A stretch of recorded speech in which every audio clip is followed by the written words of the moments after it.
ये क्वेश्चन आपके सामने लिखा है, सभी बच्चे कोशिश करो इसको करने की। क्रिया a प्लस बी से c प्लस डी के लिए एक ही सांद्रता दुगनी करने पर अवक्रिया की दर दुगनी हो जाती है।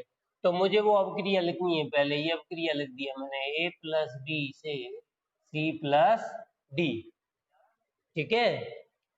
और इसके लिए एक ही सांद्रता दुगनी, तो पहले मुझे इसके लिए वेग निकालने दो। वेग बराबर क्या होता है, r इक्वल टू के अविकारकों की सांद्रताएं का गुणनफल।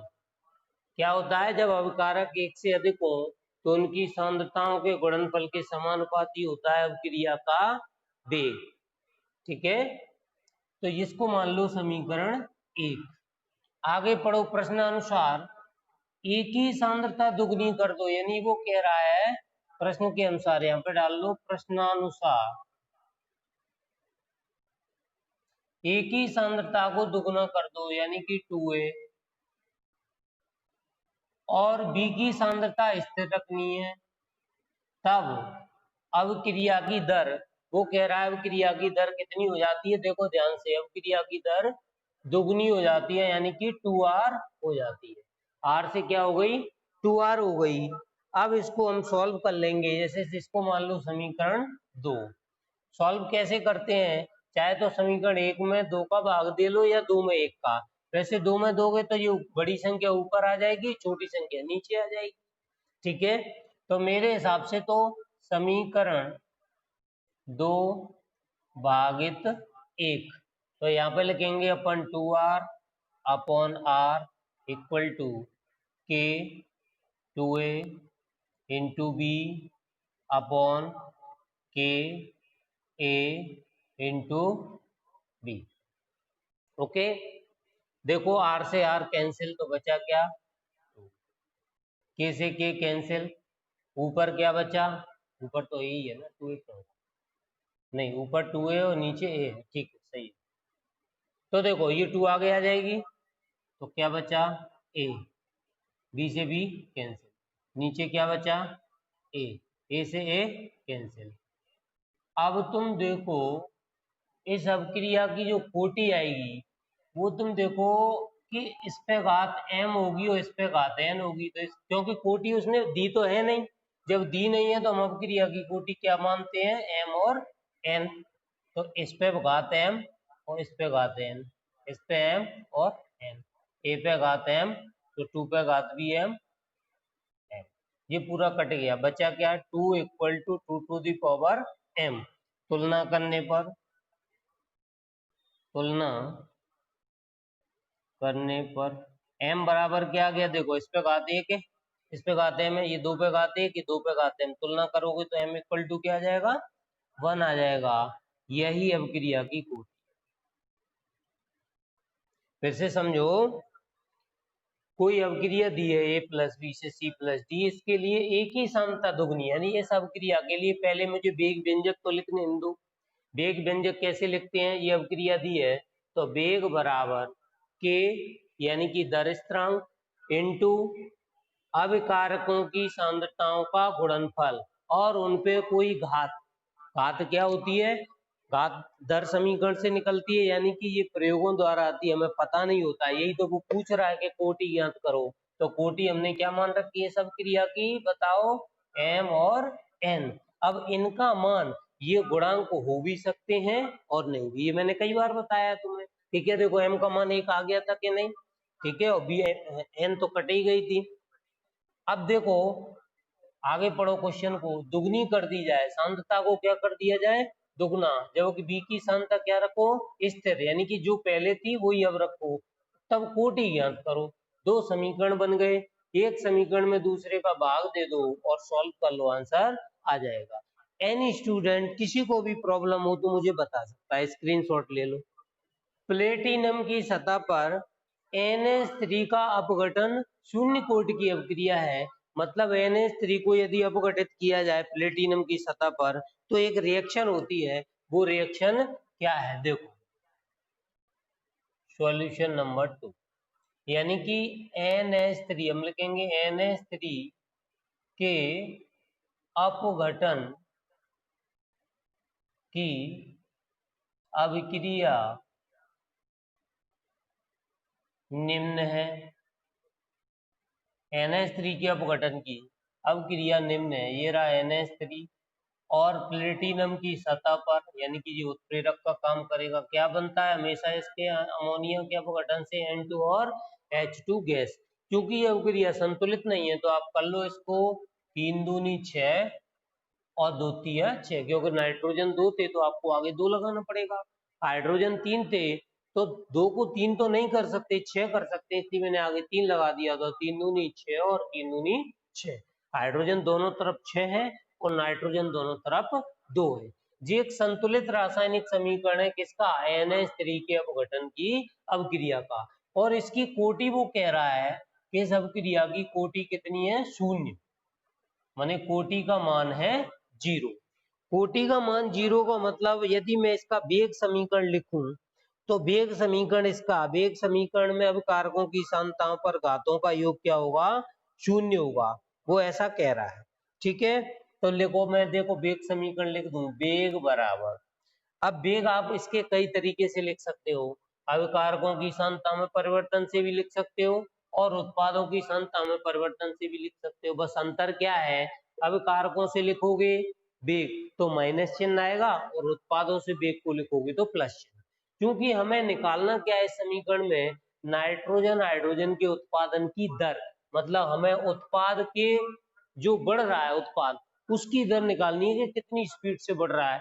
अब कारक से इसमें कोई मतलब नहीं है तो हम दर भी उत्पाद की निकालेंगे, हमें भी कारक से कोई लेना देना नहीं है। तो वेग बराबर क्या लिखेंगे, देखो इस अभिक्रिया में उत्पाद की दर 1/1 dN2 या डेल्टा N2 अपॉन dt, यानी उत्पाद की सांद्रता में परिवर्तन, ऐसे ही लिख सकते हैं, बराबर, और क्या लिख सकते हैं, ये इससे भी तो लिख सकते हैं 1/3 dH2 अपॉन dt, ऐसे भी लिख सकते हैं। यानी वेग बराबर इस उत्पाद की सांद्रता में परिवर्तन या फिर इसकी सांद्रता में परिवर्तन बराबर, इसके बराबर में क्या रहता है हमेशा, एक तो आता है K और क्या होता है, और क्या होता है सांद्रता पे घात, यानी कि ये सांद्रता या तो अमोनिया पे घात 0 या फिर इन पे घात 0।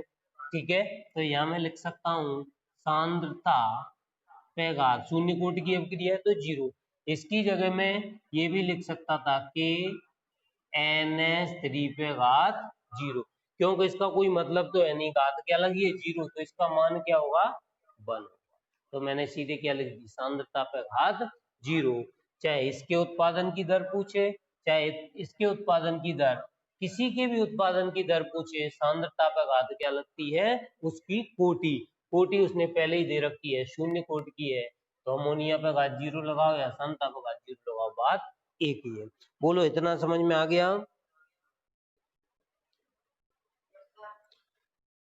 अब देखो फर्स्ट में ये पूछ क्या रहा है, ये पूछ रहा है N2 तथा H2 के उत्पादन की दर, तो पहले एक का निकाल लो, किसी का N2 के उत्पादन की दर निकाल लो, यानी फर्स्ट में हम लिखेंगे N2 के उत्पादन की दर, N2 के उत्पादन की दर, N2 के उत्पादन की दर बताओ किससे लगेगी, कौन से वाले फॉर्मूले से निकलेगी, इससे तो निकलेगी नहीं, किससे निकलेगी, इस वाले फॉर्मूले से निकलेगी N2 के उत्पादन की दर।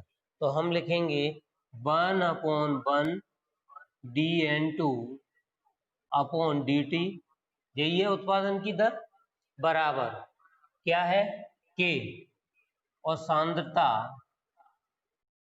पे घात कितनी है 0, सांद्रता पे घात 0 को मान कितना होता है 1, और बताओ K का मान इसमें समीकरण में कहीं दिया है, K का मान ये दिया है 2.5 इंटू 10⁻⁻⁴। ठीक है, तो ये आ गई सांद्रता की दर किसके, नाइट्रोजन के, dN2 अपॉन dt बराबर 2.5 10⁻⁴, और इसकी इकाई क्या होगी, mole litre inverse second inverse, mole litre inverse second inverse. आप देख लो इसको अच्छे से, समझ में आ गया हो तो स्क्रीनशॉट ले लो। अब देखो मुझे सेकंड पार्ट भी करना है इसका। सेकंड पार्ट में क्या दिया है, H2 के उत्पादन की दर। तो बताओ H2 के उत्पादन की दर किस फॉर्मूले से आएगी, ये रहा H2 के उत्पादन की दर का 1/3 dH2 अपॉन dt, ये फॉर्मूला है। ठीक है, वैसे तो ये पूरा एक ही है, पर हमें N2 की निकालनी है तो ये है, H2 की निकालनी है तो ये है। और बराबर में तो हमेशा क्या होगा, ये K इंटू सांद्रता पे घात कितनी है, 1, वो 1 नहीं 0। तो देखो मुझे इसकी सांद्रता निकालनी है, dH2 अपॉन dt बराबर, ये 3 को इधर मल्टीप्लाई कर दो 3k, और सांद्रता पे घात 0 का मान 1, 3 k का मान अभी अभी हमने देखा था 2.5 इंटू 10⁻⁻⁴। ठीक है, इसका मल्टीप्लाई कर दो 25 तिया 75, 7.5 10⁻⁻⁴। देखो यही आंसर है, मोल लीटर इनवर्स। बहुत से बच्चों का आ भी गया है, काफी बच्चों का आ गया है, बिल्कुल बहुत बढ़िया। एक अवक्रिया द्वितीय कोटि की है, इसने पहले ही बोल दिया कि एक कोई अवक्रिया है। बिल्कुल आराम से पढ़ा करो क्वेश्चन को। सॉल्यूशन नंबर 3, एक कोई अवक्रिया है जो द्वितीय कोटि की है। तो पहले मान तो लो, माना कोई अवक्रिया, माना एक सामान्य अवक्रिया निम्न है, माना एक सामान्य अवक्रिया निम्न है। वो कैसे, अपन तो छोटी सी मानेंगे, ए से उत्पाद, अपन को ज्यादा बड़ी मांगने की इसमें जरूरत नहीं है। और इसकी कोटि कितनी कह रहा है वो, 2 है, यानी कि इसकी कोटि 2 है, तो हम कोटि भी लिख देते हैं, कोटि बराबर 2 है। और कोटि क्या होती है, अवकारकों की सांद्रताओं पर लगी घातों का योग कोटि कहलाता है।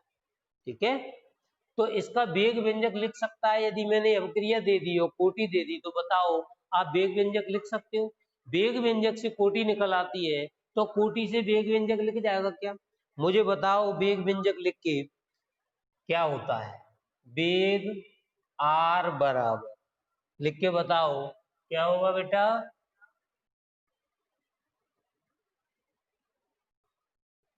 पढ़ो, यदि अवक्रिया की सांद्रता दुगनी कर दी जाए, माने इस सांद्रता को वो कह रहा है, मैंने नंबर 1 मान लिया क्वेश्चन है, तो हमें बताना है अवक्रिया का वेग पर क्या प्रभाव पड़ेगा।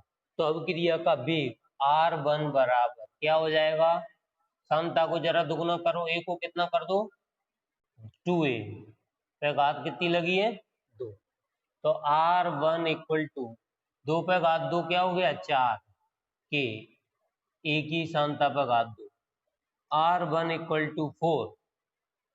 यदि मैं यहाँ पर इतनी की जगह क्या लिख सकता हूँ, R, समीकरण 1 से, तो यहाँ मैंने लिख दिया R, और यहाँ लिख दूंगा समीकरण 1 से R बराबर के a पे घात 2, देखो a पे घात 2 रखने पर यहाँ पे R आ गया।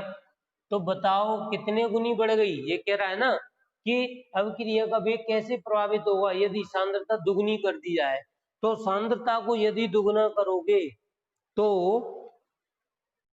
आपका R कैसा हो जाएगा, 4 गुना हो जाएगा। आपको खुद दिख रही है सांद्रता का घात 2 है, इसको दुगना कर दिए तो 4 गुना हो गया कि नहीं। तो नीचे एक लाइन लिख देना, वेग 4 गुना हो जाएगा, वेग 4 गुना हो जाएगा। कुछ बच्चों का तो सेकंड आंसर भी आ गया, कुछ बच्चे कह रहे हैं 1/4 गुना, बिल्कुल सही है ना, सही है। सेकंड इसका आंसर देखो, ये कह रहा है आधी कर दी जाए। बड़े इंटरेस्टिंग क्वेश्चन है, और इस टाइप के क्वेश्चन आ गए तो आपके 3 के नंबर है, कुछ याद भी नहीं करना पड़ा और नंबर भी पूरे मिल गए। आधी कर दी जाए तो देखो इसको आधा कर दूं मैं, पहले की आर ये थी, यदि लिखना तो पड़ेगा, यदि अवक्रिया की सांद्रता आधी कर दी जाए, आधी कर दी। प्रॉपर नोट्स बना रहा है जो बच्चा और पूरी क्लास ले रहा है, उनको तो इन क्वेश्चनों में करने में कोई दिक्कत होगी ही नहीं, सवाल ही नहीं उठता है।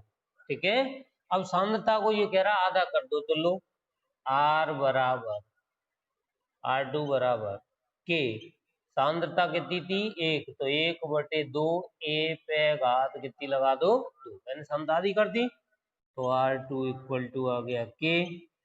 बताओ 1/2 पे घात 2 को क्या लिख सकते हो 1/4, तो इसको लिख दो 1/4 के ए पे घात 2। बताओ के ए पे घात 2 को किससे रिप्रेजेंट करते हो R से, तो R2 बराबर 1/4 इंटू R, और लिख देना कि अवक्रिया की दर 1/4 गुनी हो जाएगी। नीचे देखो 1/4 गुनी है, पहले कितनी थी, पहले कितनी थी R, और अब R का कितना गुना हो गया 1/4, तो अवक्रिया की दर 1/4 गुनी हो जाएगी। अब अगला क्वेश्चन है, सिंपल सा क्वेश्चन है, कुछ खास नहीं है।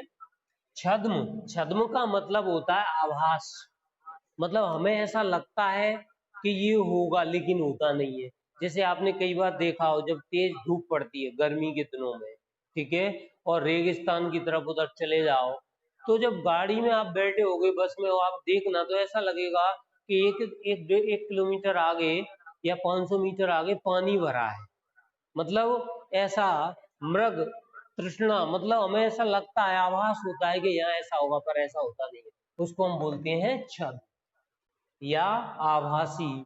प्रथम कोटि की अवक्रिया को उदाहरण सहित समझाओ। क्वेश्चन समझ में आ गया? अब देखते हैं इसका आंसर। आंसर ये है, ऐसी अवक्रियाएं जो वास्तव में प्रथम कोटि की होती हैं, वास्तव में प्रथम कोटि की होती हैं, परंतु देखने पर द्वितीय कोटि की प्रतीत होती हैं, छद्म या आभासी प्रथम कोटि की अवक्रिया कहलाती है।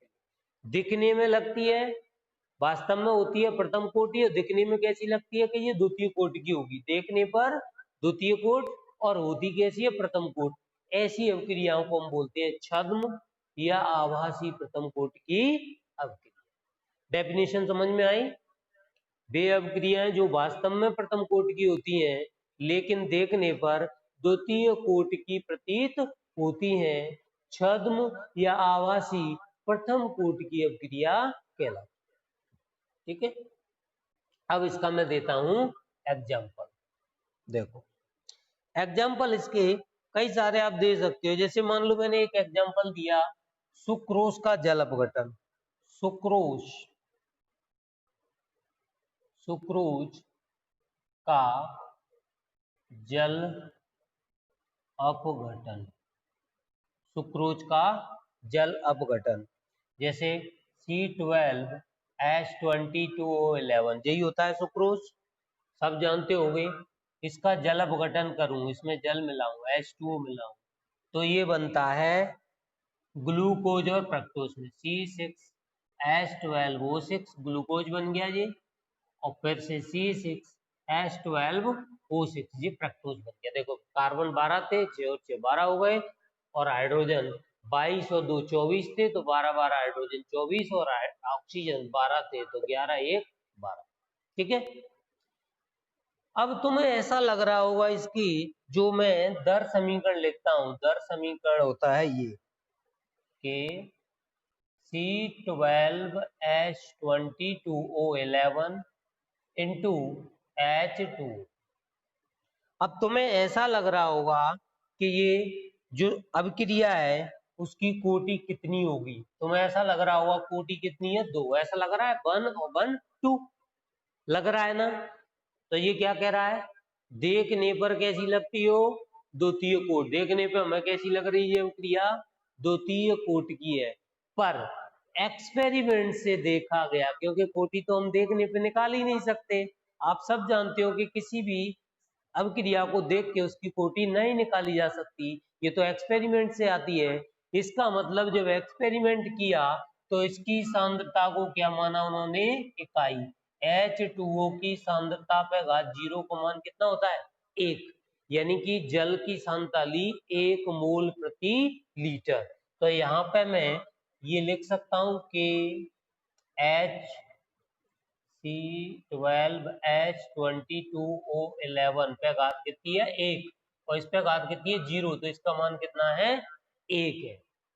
अब बताओ कोटि कितनी है इसकी, 1 है। ये एक्सपेरिमेंट से पता चला कि यदि जल की सांद्रता इकाई कर दी जाए, इकाई का मतलब 1 लीटर में 1 मोल मिलाओ, 50 लीटर में 50 मोल मिलाओ, तो सांद्रता उस समय क्या मानी जाएगी, इकाई।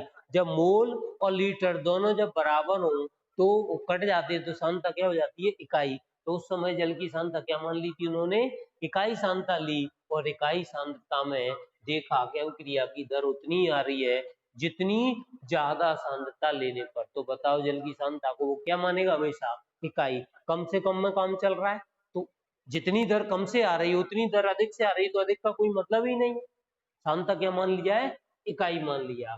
तो देखो आपकी जो डेफिनेशन है वो फुलफिल हो गई। वे अभिक्रियाएं जो वास्तव में प्रथम कोटि की होती हैं पर देखने पर द्वितीय कोटि की प्रतीत होती हैं, छद्म या आभासी प्रथम कोटि की अभिक्रियाएं कहलाती। बोलो समझ में आ गई ये चीज। लिखो अभिक्रिया की आणविकता से आप क्या समझते हो, बहुत इंपॉर्टेंट है। अभिक्रिया की आणविकता, अभिक्रिया की आणविकता से आप क्या समझते हो, ठीक है। अभिक्रिया की आणविकता से आप क्या समझते हो, तो देखो आणविकता हम अभिक्रिया को देख के बता भी सकते हैं और नहीं भी। कैसे, कुछ अभिक्रियाएं जो सिंपल वाली होती हैं उनको तो हम देख के कह सकते हैं कि इसकी आणविकता इतनी है, लेकिन कुछ जटिल अभिक्रिया होती हैं जिनकी रिएक्शन के संतुलन में बड़े बड़े अणु आ जाते हैं, 4, 5, 8, उस तरह की अभिक्रियाओं की आणविकता हम सरलता से नहीं निकाल पाते। फिर उनकी अभिक्रियाओं के उनके लिए हमें एक्सपेरिमेंट करना पड़ता है कि एक्चुअल में ये कितने अणु का अभिक्रिया है। देखो मैं तुम्हें एक एग्जांपल देता हूं पहले, तब इसकी परिभाषा समझाऊंगा। PCl5 सिंपल सी अभिक्रिया है, PCl3 प्लस Cl2। मैं एक और एग्जांपल देता हूं, H2 plus I2 gives 2HI, और तीसरा थर्ड है 2NO plus O2 gives 2NO2। देखो तुम बताओगे इन अभिक्रियाओं की आणविकता खुद। आणविकता का मतलब होता है किसी अभिक्रिया में जितने अणु भाग लेते हैं। बताओ इस अणु में अभिक्रिया होने में कितने अणुओं ने भाग लिया, 1 लिया, तो इसकी आणविकता क्या हो गई, 1। तो हम लिखेंगे एक अणुक अभिक्रिया है। ये कौन सी है, एक अणुक अभिक्रिया है, ठीक है, क्योंकि इसमें कितने अणु भाग ले रहा है, 1। अच्छा इसमें कितने अणु भाग ले रहे हैं, एक ये और एक ये, टोटल कितने अणु भाग ले रहे हैं, 2। तो यहाँ पे लिखोगे द्विअणुक अभिक्रिया, द्विअणुक अभिक्रिया। और इसमें देखो कितने अणु भाग ले रहे हैं, 2 और 1, 3, तो इसको बोलोगे त्रिअणुक अभिक्रिया, त्रिअणुक अभिक्रिया। तो आप देखो सिंपल वाली अभिक्रियाओं को देख के आप बता सकते हो कि अभिक्रिया की आणविकता कितनी है। पहली वाली की 1 है क्योंकि 1 अणु भाग ले रहा है, इसकी 2 है, 2 अणु भाग ले रहे हैं, तो इसकी 2 तरह की डेफिनेशन होती है। एक होती है सरल अभिक्रियाओं के लिए आणविकता, एक होती है जटिल अभिक्रियाओं के लिए। तो सरल अभिक्रियाओं के लिए तो सिंपल सी चीज है, यानी कि सरल अभिक्रियाओं की आणविकता अभिक्रिया में भाग लेने वाले अभिकारकों के मोलों की संख्या के बराबर होती है। अभिक्रिया में भाग लेने वाले मोलों की संख्या या अणुओं की संख्या के बराबर होती है सरल वाली अभिक्रिया। ये मैंने तुम्हें इसका एग्जांपल भी दे दिया, ठीक है। अब बात आती है जटिल अभिक्रियाओं के लिए। जटिल अभिक्रियाओं के लिए अभिक्रिया की दर किस पर निर्भर करती है, जटिल अभिक्रियाओं के लिए अभिक्रिया की दर उसके दर निर्धारक पद पर निर्भर करती है। दर निर्धारक पद, ये क्या होता है? जो दर को निर्धारित करता हो, जो दर को बताता हो। यानी अभिक्रिया, कुछ अभिक्रिया एक पद में हो जाती है, कुछ अभिक्रिया एक पद में नहीं होती। अब उन अभिक्रियाओं के लिए ये लगता है जो दर समीकरण है। देखो कैसे, मैं तुम्हें एक अभिक्रिया, कोई भी अभिक्रिया दे दूं, या मान लो जैसे मैंने ये अभिक्रिया दे दी 4HBr plus O2 gives 2H2O plus 2Br2। इस HBr को HBr और इसमें O2 मिला दो तो ये बन जाएगा HOOBr,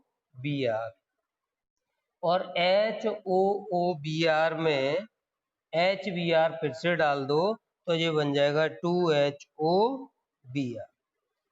अब तुम देखो इसके कितने पद हो गए। एक अभिक्रिया थी जिसको आपको करना था, ये वाली अभिक्रिया थी। मुझे इसको बनाने के लिए पहले क्या करना पड़ा? इसको बनाने के लिए HBr को O2 से रिएक्ट कराया तो बना HOOBr, और फिर HOOBr को फिर से HBr मिलाया तो बना 2HOBr। अब इन समीकरणों को आप जोड़ो, घटाओ, कुछ भी करो, है ना, तब जाके अगला समीकरण बनेगा। जैसे 2HOBr प्लस 2HBr, इससे क्या बनेगा? 2H2O plus Br2। यानी जटिल अभिक्रियाओं के लिए अब देखो ये तीन समीकरण इसमें आ गए। ध्यान से समझना, HBr O2 से क्रिया किया तो HOOBr बन गया ये। अगला देखना, HOOBr में फिर से HBr तो डला ही है, एक पात्र है जिसके अंदर क्या है? HBr है और क्या है? ऑक्सीजन है। ठीक, तो ये ऑक्सीजन और HBr ने क्रिया किया तो क्या बना? HOBr।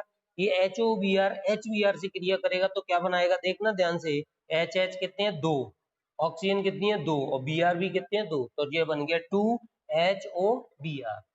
फिर देखना ये बन गया। अब HOBr HBr तो इसमें पड़ा ही है बहुत सारा, यानी हाइड्रोजन ब्रोमाइड तो इसमें पड़ा ही है। अपन को लाना क्या है? ये तो HOBr और HOBr दोनों रिएक्ट करेंगे तो ये बनेगा H2।